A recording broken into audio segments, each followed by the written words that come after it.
Bonjour mon père, Bonjour mon frère. ça fait quand même un bout de temps. Donc vous avez commencé un nouvel enseignement, l'auto-exorcisme. Qu'est-ce que vous pouvez nous dire à propos de cet enseignement? Oui, l'auto-exorcisme, bon, la base c'est l'exorcisme. L'exorcisme, c'est une action menée pour expulser les forces des ténèbres, pour repousser les forces démoniaques, les forces sataniques. Et naturellement, l'exorcisme est exercé par un ministre de Dieu, notamment un prêtre dûment ordonné. Un prêtre dûment ordonné, c'est lui qui peut exercer donc l'exorcisme pour soulager les peines des, des chrétiens ou des patients qui viennent, et ainsi pour faire valoir la gloire de Dieu. Parce que lorsque nous faisons l'exorcisme, nous imposons au monde des ténèbres de se soumettre à la lumière. C'est pourquoi vous verrez que, d'une manière générale, l'archange Michel est beaucoup invoqué dans certains exercices. Il y a aussi Saint-Cyprien, par exemple. Mais en dehors du prêtre, il y a aussi une possibilité que la personne soit libérée des forces des ténèbres de par sa façon de faire, de par son travail spirituel. Là maintenant, nous sommes dans le cadre de la spiritualité orthodoxe. Voilà. Donc du coup, nous essayons de donner donc ces éléments aux fidèles ou à ceux qui viennent nous suivre pour qu'ils puissent comprendre comment, par leurs propres efforts, qu'ils peuvent faire de sorte que l'ennemi, le diable, les démons ne puissent pas s'installer ou ne puissent pas trouver refuge dans leur corps. Voilà, donc c'est ce qu'on appelle auto-exorcisme. Auto, donc soi-même. C'est comme automobile, quelque chose se déplace soi-même. Auto-exorcisme. Une délivrance qui se fait par ses propres efforts, et évidemment par des moyens que l'Église met à disposition, et les forces des ténèbres ne pourront plus supporter d'être présents en toi ou dans tout ce que tu possèdes. Donc c'est pourquoi on parle de l'auto-exorcisme. C'est une façon d'apporter la solution. Surtout aujourd'hui, nous remarquons beaucoup de fidèles pensent que la délivrance est ailleurs. Or, parfois, Dieu est plus proche que nous. S'ils avaient cette conscience ou s'ils avaient cette possibilité de comprendre comment procéder, ils pouvaient aussi voilà, s'échapper de certains pièges de l'ennemi ou repousser certaines attaques démoniaques. C'est pourquoi nous mettons à leur disposition cet enseignement sur l'auto-exorcisme. D'accord, mais c'est quoi la différence, père, entre de l'exorcisme et la délivrance? Ah oui. Bon, la délivrance, l'exorcisme, c'est l'action d'expulser. Parce que lorsqu'on parle de l'exorcisme, c'est avec un temps impératif. On ordonne aux forces ennemies d'être expulsées. L'exorcisme n'est pas lié à la psychologie ou l'exorcisme est lié carrément aux forces démoniaques.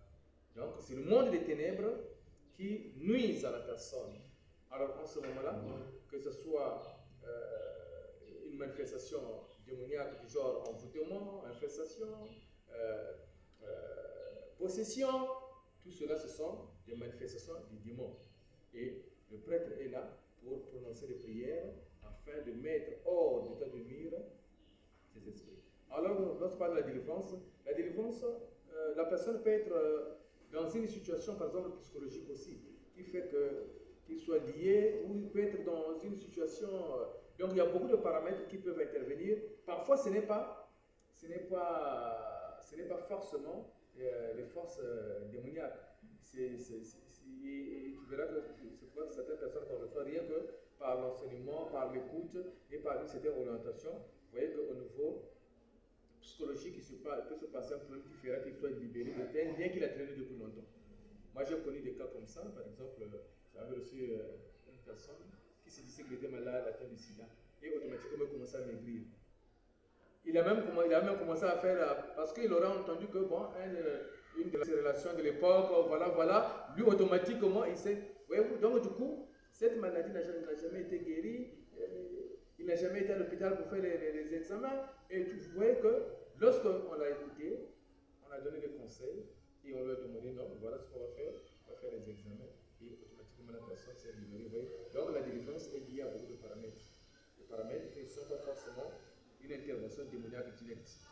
Ça peut être des paramètres psychologiques qui peuvent agir aussi dans la personne. Mais effectivement, lorsqu'on est lié aussi par les liens démoniaques, c'est aussi une certaine délivrance. L'exorcisme, c'est aussi quelquefois une certaine délivrance.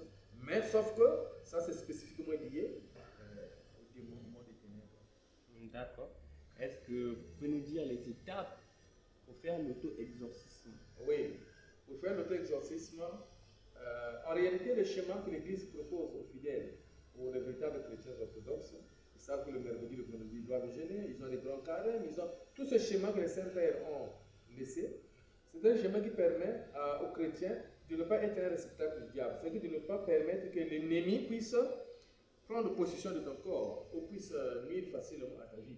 Mais comme aujourd'hui nous avons des chrétiens nonchalants, des chrétiens sont devenus paresseux, des chrétiens voilà, qui vont dans tous les sens, surtout avec beaucoup d'enseignements à gauche à droite, alors vous allez voir que beaucoup de chrétiens, certains fidèles sont en proie à ce genre de situation.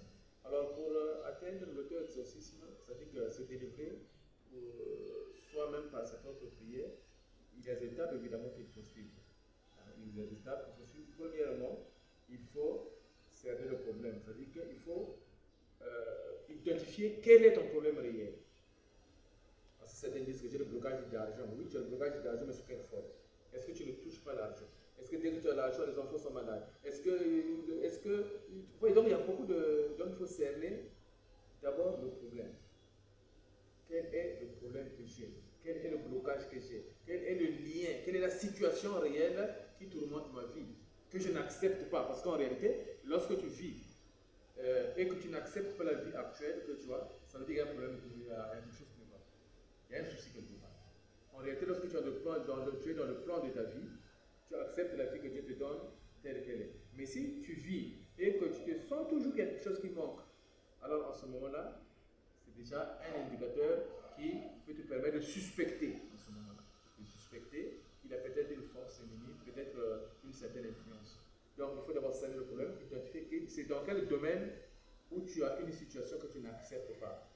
Et tu regardes maintenant, quand tu as identifié le domaine, il faut maintenant spécifiquement identifier quel est réellement ton problème par rapport à ce domaine. C'est comme ça, c'est pourquoi j'ai dit que tu peux dire que j'ai un problème d'argent, j'ai le blocage d'argent. Tu as le blocage d'argent comment?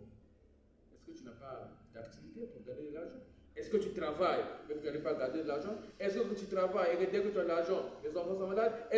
Donc il y a beaucoup de paramètres. Toi, tu dois d'abord chercher à t'identifier dans ta situation réelle.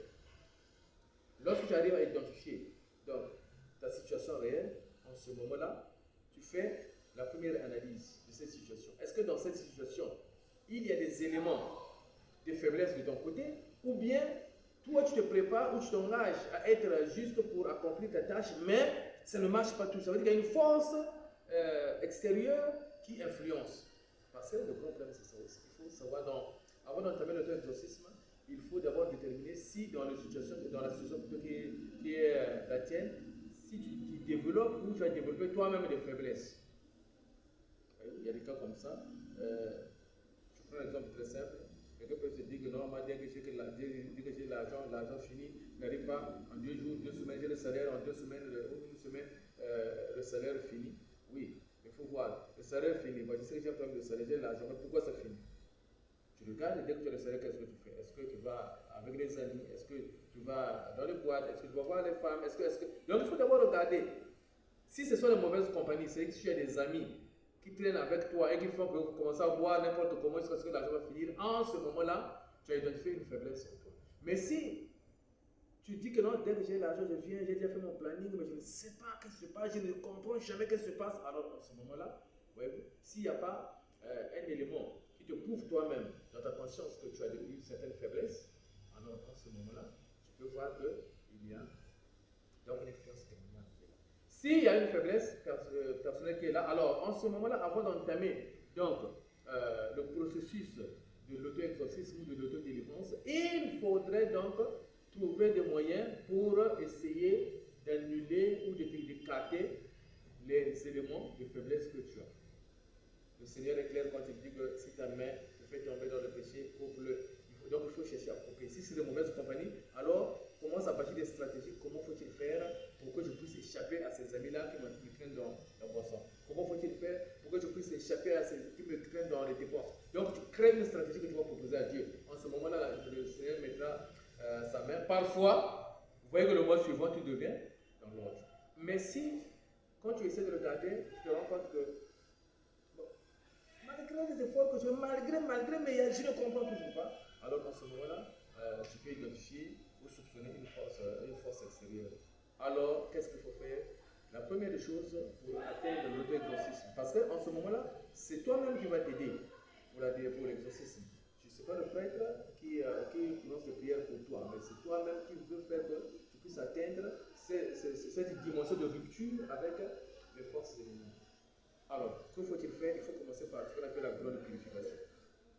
Parce que nous remarquons beaucoup de fidèles aujourd'hui, quand tu as un problème, la première des choses que tu fais, c'est demander. Alors, mais demander, oui. Est-ce que tu t'es purifié? Est-ce que Dieu exauce tes prières? Est-ce que Dieu écoute tes prières? Pour que Dieu puisse nous écouter, il faut que nous soyons plus proches de lui. Être plus proche de lui, donc c'est être pur. Donc tu commences la grande purification. La grande purification, donc c'est au niveau des trois dimensions qu'il faut le faire. Il y a la purification du corps, il y a la purification de l'âme et la purification de l'esprit. Parce que le corps et l'âme et l'esprit doivent ensemble être donc en connivence pour glorifier Dieu. En ce moment-là, lorsque le corps, l'âme et l'esprit sont connectés au Seigneur, tu auras la maîtrise de soi. Ça veut dire que ton être est connecté. En ce moment-là, les forces ennemies n'auront plus la facilité d'éjecter ou de détourner ou de faire quoi que ce soit dans ton corps. Alors, lorsqu'on a fait donc la grande purification, et en ce moment-là, on va commencer à mener une prière offensive. Une prière offensive, ça veut dire que c'est comme ce qu'on appelle aujourd'hui le combat spirituel. Mais nous avons des prières spécifiques pour l'Église, notamment avec les psaumes. Il faut commencer à mener les attaques pour repousser les forces ennemies. Parce que lorsque tu as fait la grande purification, si tu réussis la grande purification, il n'y aura plus de tâches pour toi. En ce moment-là, s'il y avait un lien maléfique, s'il y avait un démon qui était logé en toi, le démon sera chassé. Le démon va quitter parce que le milieu n'est plus favorable. Lorsque le démon va quitter parce que le milieu est favorable, il va chercher à revenir en utilisant aussi d'autres, en demandant de l'aide à d'autres esprits, comme le dit la Bible. Alors, en ce moment-là, toi, tu dois te mettre sur le combat pour repousser définitivement ces forces ennemies. Et voilà donc, tu pourras atteindre la grande, plutôt l'auto-exorcisme. Maintenant, je vais parler peut-être de la purification du corps. Parce que la purification du corps, ce qu'il faut savoir est que la première des choses, nous sommes tridimensionnels. Nous avons le corps, l'âme et l'esprit. Le corps, c'est comme le véhicule, c'est que celui qui transporte l'âme et l'esprit. Bien entendu que la vie ne dépend pas du corps, parce que la vie dépend de l'esprit que Dieu nous a donné. Et l'âme, c'est comme l'élément le plus précieux que Dieu nous a donné, parce que c'est l'âme qui doit. Tout ce que nous faisons s'imprime dans l'âme, c'est comme dans la philosophie. Pourquoi d'abord commencer par la purification du corps? Parce que c'est le corps qui commet. Le Seigneur dit clairement que la chair est faible, mais l'esprit est bien disposé. Donc c'est toujours notre corps qui est en proie à des faiblesses. Tous les péchés que nous commettons dans le corps, à partir du corps, s'impriment comme dans l'âme. Donc, si nous voulons que les péchés qui sont imprimés dans l'âme, qui sont enregistrés comme dans l'âme, soient donc purifiés, notre âme soit purifiée, en ce moment-là, il faut donc les réparer dans le corps. Parce que l'apôtre Paul dit, les péchés qui sont commis dans le tombe sont pardonnés dans le tombe. Là où les péchés, on les a commis, c'est là où il faut les pardonner. Comment faire donc pour faire la purification du corps? La première des choses, nous avons donc les ascèses. Les ascèses, donc nous avons les jeûnes, par exemple, les jeûnes, tenir son corps dans un état de rupture alimentaire pour lui faire comprendre que la vie, ce n'est pas seulement le manger ou le boire, mais c'est aussi la parole de Dieu. Lorsque nous jeûnons, en ce moment-là, nous permettons plutôt à l'esprit et à l'âme de s'exprimer. Parce que la Bible est claire quand dit qu'il y a un antagonisme entre le désir du corps et le désir de la chair et le désir de l'esprit. En ce moment-là, lorsque nous jeûnons, nous imposons une condition à notre corps pour payer les dettes, pour payer les erreurs, pour payer les péchés que nous avons commis. Parce que si nous sommes éloignés de nous, si l'esprit est venu s'installer en nous, ça veut dire qu'il a trouvé un point sombre en nous. Et ce point sombre n'est autre que le mal que nous faisons, le comportement qui n'est pas favorable à Dieu et tout ce que nous commettons, ça crée comme une zone d'ombre qui peut faire que notre corps soit un réceptacle de certains démons. C'est une possibilité. Alors en ce moment-là, il faut donc purifier le corps. Pour purifier le corps, il faut commencer par faire les ascèses. Les ascèses dans le jeûne, par exemple. Dans le jeûne, parce que le jeûne, c'est comme un canal de purification très élevé pour nous qui sommes des chrétiens. C'est pourquoi vous verrez que dans le calendrier orthodoxe, en réalité, quand on est orthodoxe, ce sont des choses qui sont naturelles. On ne peut plus, parce que dans l'église orthodoxe, nous avons le jeûne du mercredi, nous avons le jeûne du vendredi, nous avons le jeûne eucharistique. Sans compter que la grande période du grand carême, où nous faisons même des jeûnes noirs pendant la semaine sainte, pour nous permettre de carrément nettoyer, payer le mal que nous avons commis. Et pendant le jeûne, il y a un certain comportement qu'il faut voir. Peut-être que nous allons adopter le thème sur le jeûne un jour. Il y a un comportement qu'il faut adopter. Et en ce moment-là, lorsque nous avons fait les ascèses, et nous devons savoir que la purification du corps se fait aussi avec de l'eau, par exemple. Lorsque nous lisons le psaume, on dit que purifie-moi avec l'eau, lave-moi, je serai plus longueur que la neige. Parce que l'eau a un caractère purificateur. Nous avons dit tantôt que l'eau est le seul élément qui s'adapte selon l'environnement, qui retient les informations de l'environnement. Je donne l'exemple très simple, le Seigneur prend de la boue, il enduit les yeux du malade, il dit, va te laver. Et l'eau, cette même eau, il se peut que la personne se lave pendant beaucoup longtemps dans cette eau. Mais cette fois-ci, l'eau a retenu. Lorsqu'on voit aussi Naaman le Syrien, toujours l'eau. Lorsque vous voyez, donc vous voyez, c'est comme l'ange, quand l'ange descendait dans l'eau, et celui qui plongeait était guéri quelque chose sa maladie. Vous avez remarqué que peut-être il y avait beaucoup de gens, mais comment l'eau avait identifié le premier? Ouais, parce que l'eau avait cette information, ce n'est que le premier. Donc du coup, dans l'église, nous utilisons ce qu'on appelle les sacramentaux, qui sont des éléments de support qui aident les chrétiens. Donc l'eau, aussi, nous allons utiliser l'eau qui sera bénie par le prêtre. L'eau qui sera bénie par le prêtre pour sanctifier, pour purifier. Donc l'eau aussi va nous aider à purifier notre corps. Mais plus les ascèses, tenir son corps de façon rigoureuse afin de réparer les torts que nous avons. Alors, lorsque nous faisons la pénitence, lorsque nous faisons les ascèses, en faisant aussi la pénitence, c'est-à-dire que la confession, en ce moment-là, tous les péchés que nous avons commis seront enlevés. Lorsque les péchés sont enlevés, alors nous deviendrons purs, et cette pureté fera en sorte que les esprits ou les démons ne puissent plus trouver de place en nous. Voilà déjà le processus de l'auto-exorcisme qui commence, ou l'auto-délivrance. Mais il est à noter un élément très important dans le cadre de l'exorcisme, parce que lorsqu'on parle des exorcismes, il y a des dimensions, il y a des niveaux. Il y a des niveaux qu'il ne faut pas ignorer. Bien entendu qu'à chaque niveau, le processus est respecté, mais les niveaux qui demandent l'aide est toujours du prêtre. Je donne un exemple très simple. Quelqu'un peut être possédé, par exemple la possession de l'âme. Parce que la possession du corps est différente de la possession de l'âme. Lorsque la possession de l'âme, c'est que la personne est coupable. Je prends le cas des gens qui signent le pacte. On n'entend pas de ça, il a signé un pacte. Ça veut dire que volontairement, il avait quitté la lumière pour aller dans les ténèbres. Volontairement, il a créé une rupture avec le Dieu qu'il a créé. En ce moment-là, tout ce qu'il fait, c'est pour le compte du diable. Alors, la personne qui a donné volontairement son âme, c'est-à-dire que c'est là où on parle comme le péché contre l'esprit. Alors, à ce moment-là, cette personne ne peut pas facilement réaliser l'auto-exorcisme. Il faut des gens à guérir, à sermenter et à signer à cette tâche. Donc, bien sûr, des prêtres.